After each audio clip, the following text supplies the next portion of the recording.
The Heavenly Dove, January 6. The Coming of the Spirit. And John bare record, saying, I saw the Spirit descending from heaven like a dove, and it abode upon him. John chapter 1 verse 32.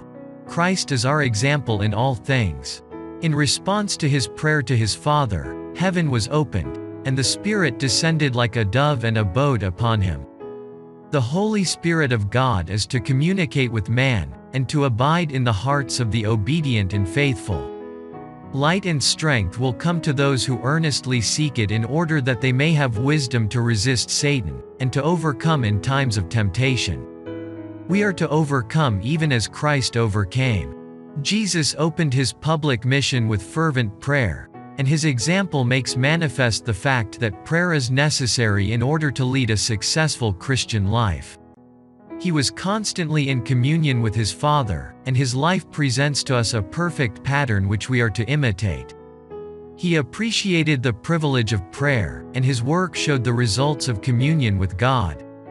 Examining the record of his life, we find that upon all important occasions he retired to the grove, or to the solitude of the mountains, and offered earnest, persevering prayer to God.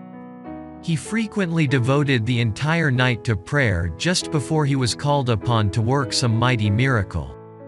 During these nightly seasons of prayer, after the labors of the day, he compassionately dismissed his disciples, that they might return to their homes for rest and sleep, while with strong crying and tears he poured forth earnest petitions to God in behalf of humanity. Jesus was braced for duty and fortified for trial through the grace of God that came to him in answer to prayer.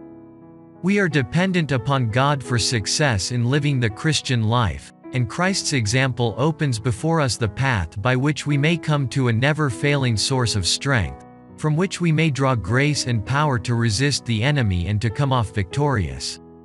On the banks of Jordan, Christ offered prayer as the representative of humanity, and the opening heaven and the voice of approval assures us that God accepts humanity through the merits of his Son. The Signs of the Times, July 24, 1893.